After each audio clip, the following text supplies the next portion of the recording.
Nosotros somos el grupo número 5 y la materia que vas a poner yo es microprocesador. Mi tema es la historia y evolución del microprocesador. ¿Qué es el microprocesador? ¿Qué es un microprocesador? Es un circuito integrado central que lleva mucha información a varios sistemas de manera aritmética y lógica. Las evoluciones. A continuación yo les voy a hablar sobre 7 evoluciones del microprocesador. La primera evolución es el Intel 8080. Este se convirtió en el primer CPU por su gran capacidad y por su nombre que fue basado en el destino del espacio naval. La segunda es 1975.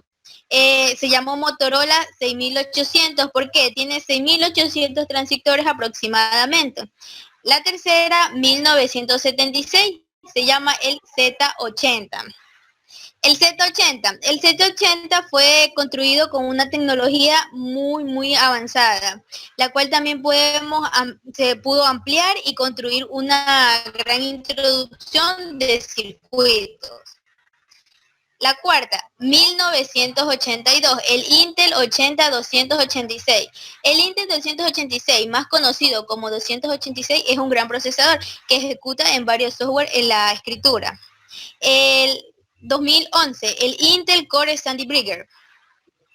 El Intel Core Sandy Bridge, fue reemplazado por algunos chips, porque también tuvo tuvo proceso con el Intel Core i3, i5 y i7, además del Pentium G. Este también fue procesado y se lo conoce como el nombre clave de Sandy Bridge. También podemos decir que este procesador es alguno de los que crearon muy diminuto, pero con una gran capacidad. El siguiente, el 2011. El 2011, el AM Fusion. El AM Fusion, como su nombre clave lo dice, fue un diseño de un futuro microprocesador. O sea, que los inventores diseñaron este microprocesador a su futuro de una gran combinación ejecución, porque iba a ser una geometría en 3D. También podemos dar un pequeño ejemplo que sería de los cajeros automáticos.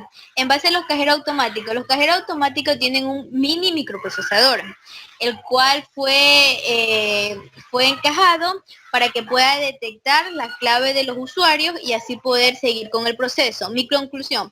En conclusión, el microprocesador es uno de los que lleva conectados muchos cables centrales.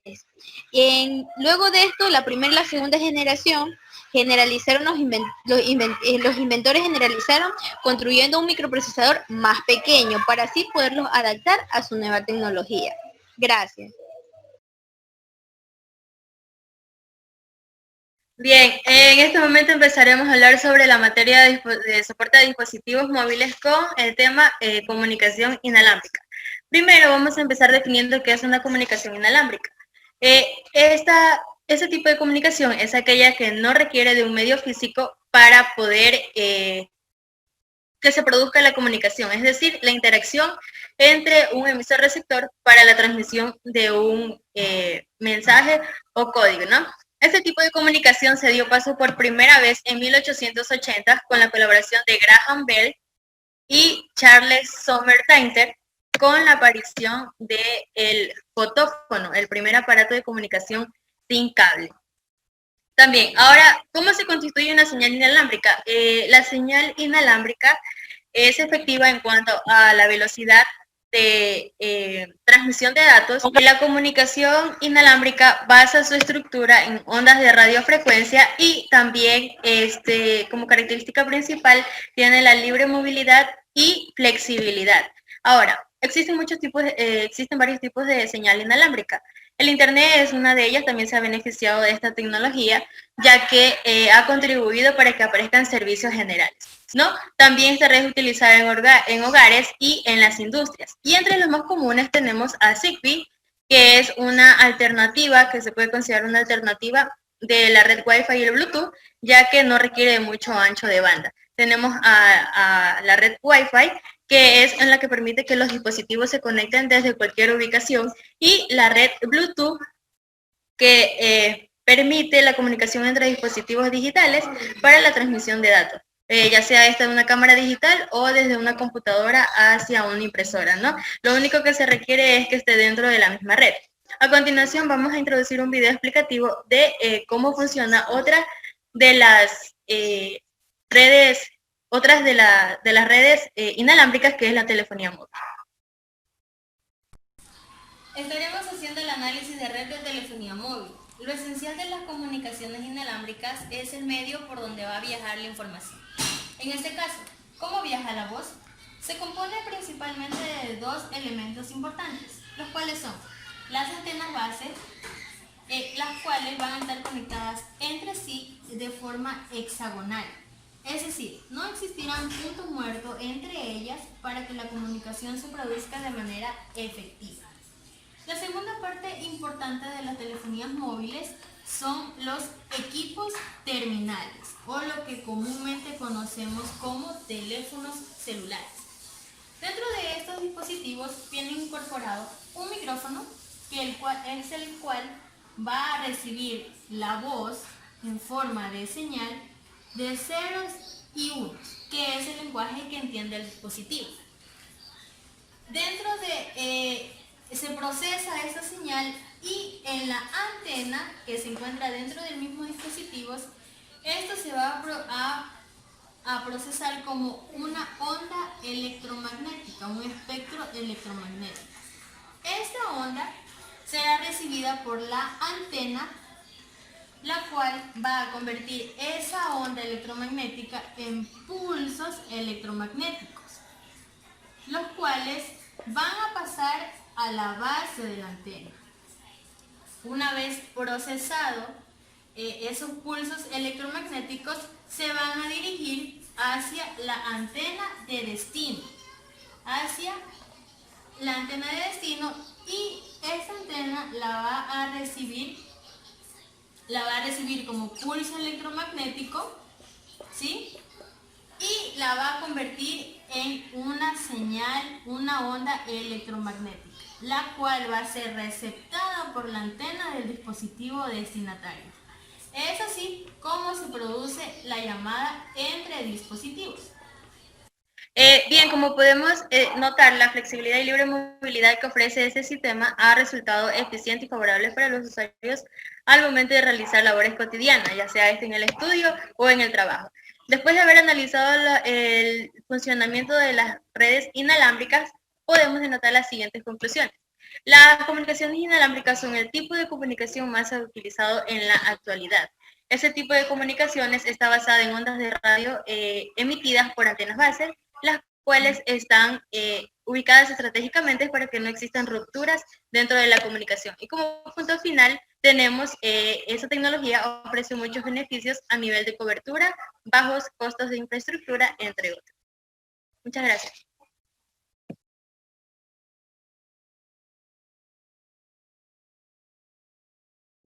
Voy a hablar sobre la arquitectura de los controladores. ¿Qué es una arquitectura? La arquitectura de un microcontrolador permite definir estructuras y funcionamiento de las arquitecturas. Las arquitecturas principales son la de arquitectura de Bowman y la arquitectura de Harvard. Son más estas arquitecturas que pueden tener procesadores de tipo C o tipo RISC. Desarrollo del programa de almacenado. Un programa almacenado DD3 consiste en almacenar y producir las instrucciones de datos y resultados del programa en la memoria RAM, memoria central de la computadora. Para estos datos sean accesibles para el CPU. Ventajas: introducciones y datos recuperados de forma secuencial. La introducción de datos almacenan en una memoria común. Su código automodificable. Desventajas: el proceso puede ser lento, trabaja con un solo bus de datos y direcciones. No se puede acceder a dos memorias del mismo tiempo. Una arquitectura de Bowman. El diseño de una arquitectura de Bowman es más simple que una arquitectura de Harvard, más moderna, que también es un sistema de programa almacenado que tiene un conjunto dedicado de direcciones y buques de datos para leer datos desde la memoria y escribir datos en la misma. Una arquitectura de Harvard. Arquitectura de Harvard es una arquitectura de la computadora que es con pista almacenamiento de diseño, físicamente separadas para instrucciones y para los datos. Esta primera máquina tenía almacenamiento de datos totalmente contenido dentro de una unidad central. Ella tenía que los ya almacenados introducidos como datos. Es un controlador. Un controlador electrónico de un drive o controlador. Es un circuito eléctrico o un componente eléctrico utilizado para controlar otro circuito o componente. El término se usa en menudo, por ejemplo, para un circuito integrado, especializado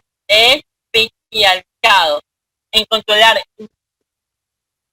controlar interruptores de alta potencia, convertidores de potencia en modo conmutado.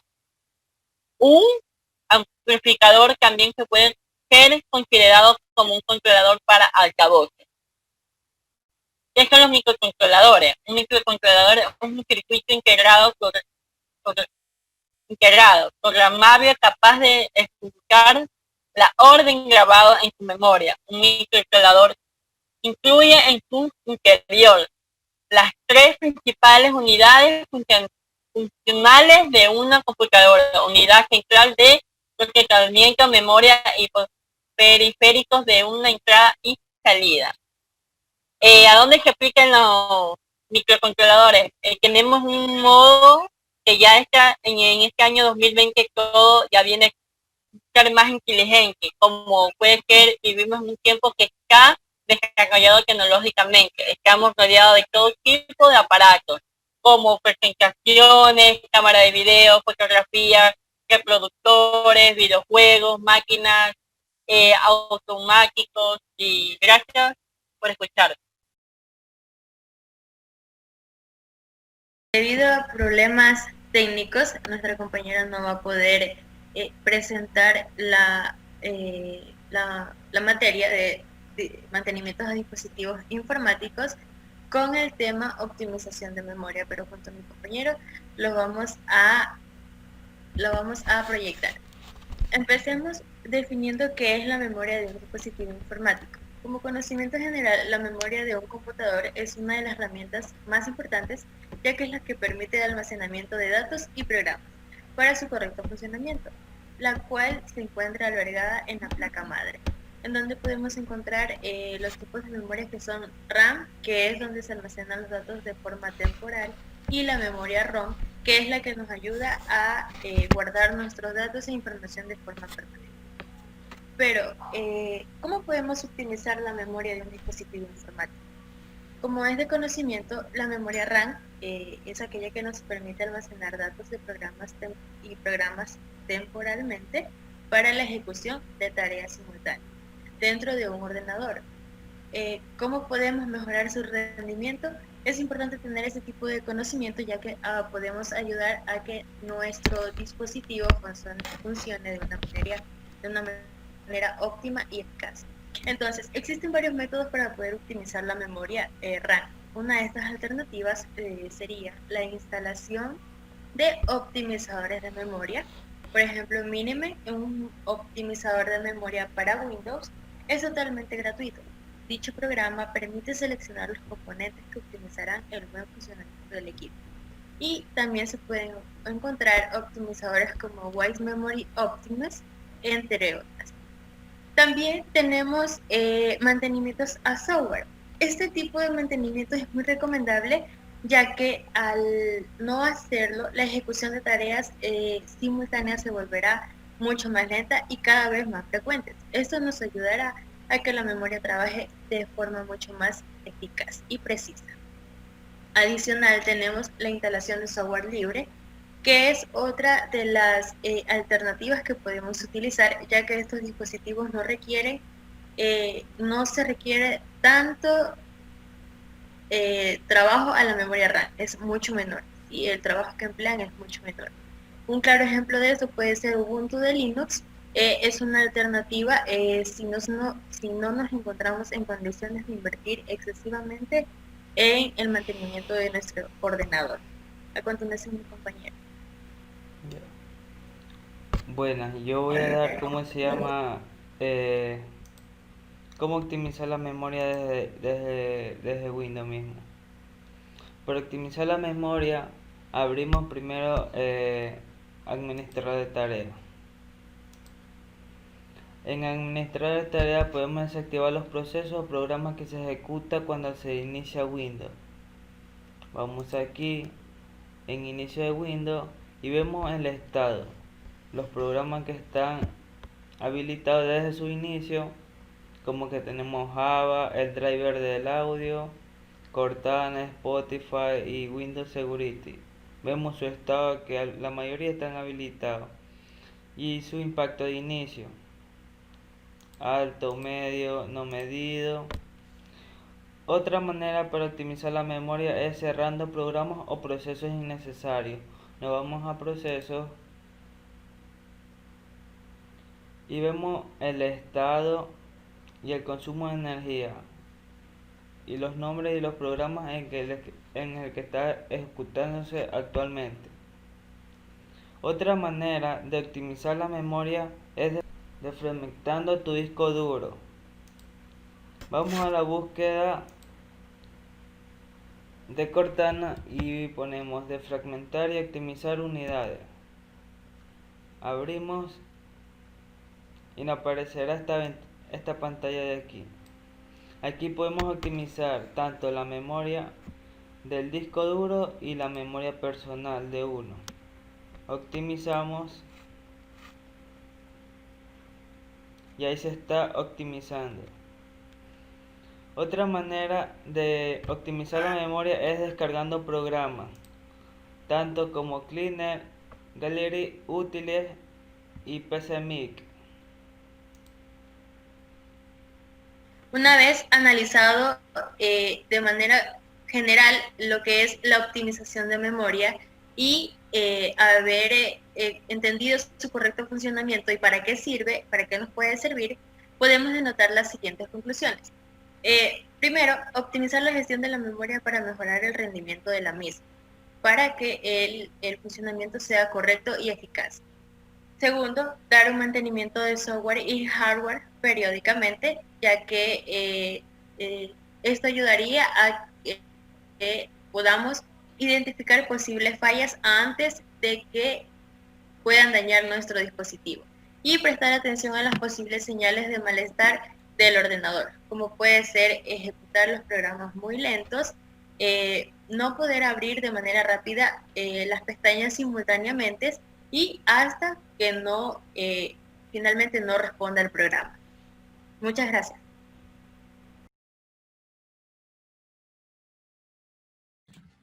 Buenos días, ingeniero. Bueno, yo voy a hablar sobre Wishart. Es una herramienta gráfica utilizada por profesionales y administradores de red para identificar y analizar tráfico en tiempo real.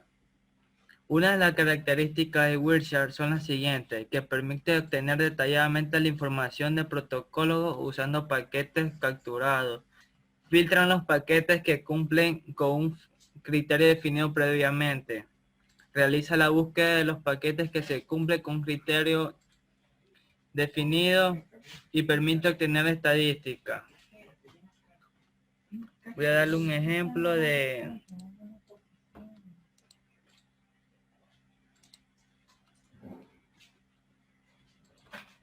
menú principal que consta de archivo, edición, visualización, ir, capturar, analizar, estadística, telefonía, WIR, herramientas y ayuda. También consta de una barra de herramientas, como vemos aquí.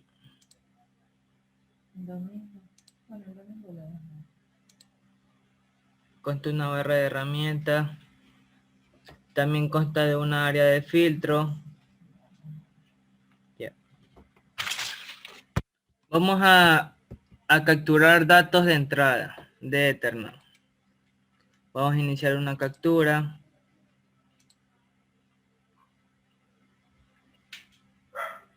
esta ventana aquí se llama panel de paquete.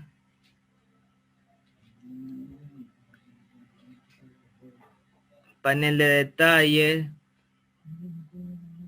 y panel de bytes. P y TCP. Vemos aquí que los paquetes capturados son iguales a los paquetes mostrados, es decir que la conexión del internet es muy estable. Si los paquetes fueran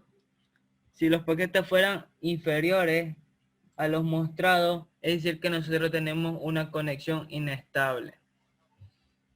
Vemos el y el protocolo y su información. Vemos que del número 1 al número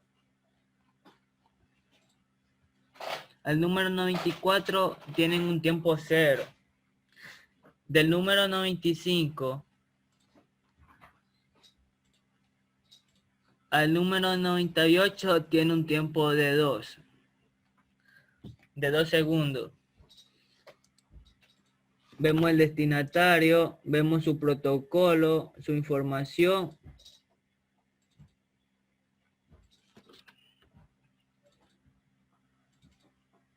Lo referente a la aplicación Wirsha, gracias a su instalación y entendimiento, llegamos a la conclusión que es tan importante Wirsha y su funcionamiento, ya que sirve de guía orientativa para cualquier administrador que necesite detectar, analizar o solucionar anomalías de red en tiempo real. Gracias.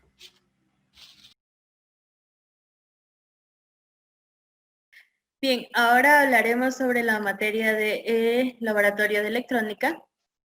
Vamos a, en este caso estaremos hablando sobre los diodos rectificadores.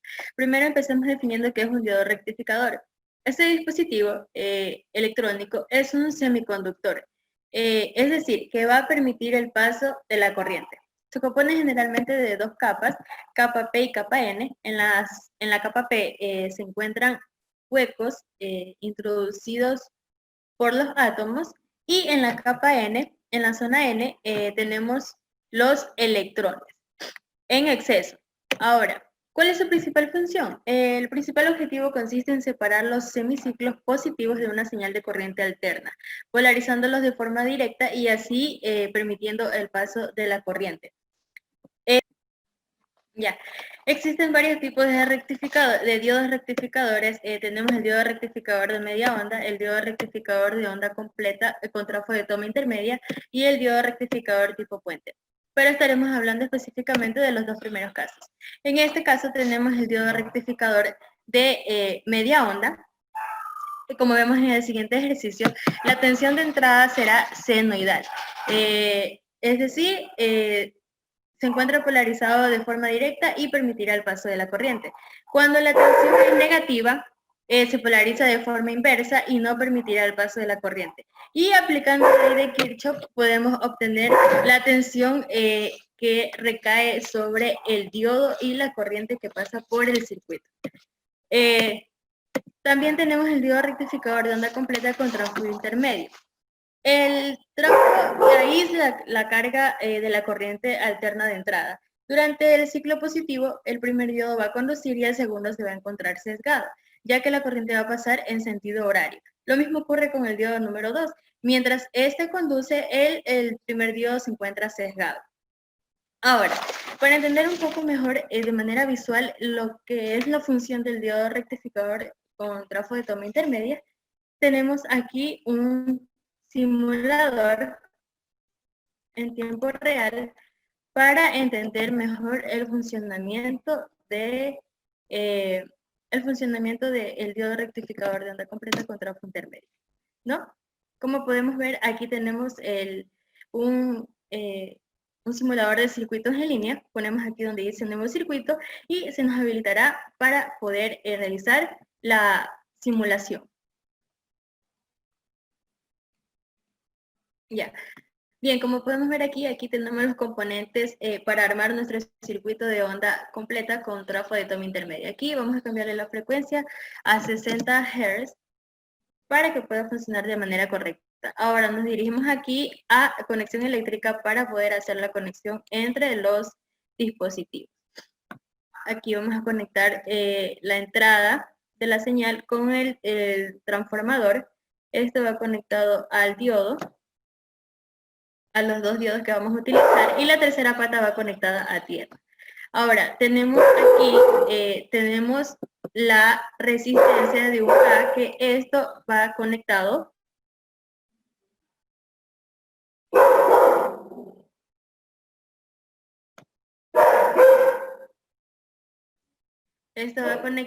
a la conexión que se va a hacer entre los dos diodos.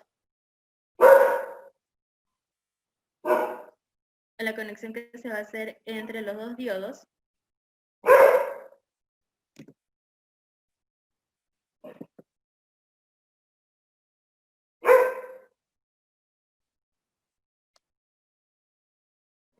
Y esta resistencia, como se encuentra aquí, la vamos a conectar la salida a tierra y vamos a conectar el otro extremo de la resistencia con la salida al diodo. Esto lo vamos a conectar con un voltímetro para comprobar que esté funcionando de manera correcta. Aquí, y esta conexión va a tierra. Como podemos ver, nos empieza a marcar los valores, pero para poder conocer el valor resistivo, vamos a hacer doble clic aquí y vamos a pedir que nos muestre la tensión en la resistencia. Ese es nuestro valor, ¿ok? Y para mostrar la señal de onda, le vamos a dar clic auxiliar y le vamos a poner ver en el osciloscopio. Bien, como pueden apreciar, aquí tenemos la señal de nuestra onda. El diodo rectificador emite una señal unipolar, es decir, que va a salir con la misma polaridad dentro de un tren de pulso. Nuestra conclusión, podemos denotar que, por ejemplo, esto sucede en un cargador, lo podemos aplicar en la vida diaria, ya que esto sucede, por ejemplo, en un cargador de teléfono, ya que nuestros dispositivos finalmente utilizan corriente continua y no corriente alterna, que es la finalidad del diodo rectificador, es rectificar la señal de corriente alterna a corriente continua. Y para finalizar, como conclusión, tenemos los diodos rectificadores de media onda. Una vez que el diodo rectifica la corriente directa, solo deja pasar el ciclo positivo. Y las frecuencias son las veces que pasa la señal por un segundo. Y por otro lado, el diodo rectificador con trafo de toma intermedia requiere dividir ambas señales en dos y es equivalente a utilizar dos diodos rectificadores de media onda. Ambas mitades de la señal senoidal de entrada para obtener una salida unipolar, como lo mencioné anteriormente, con la misma polaridad, ¿no? Y el voltaje de la corriente continua es casi el doble de la que puede emitir un diodo rectificador de media onda. Gracias.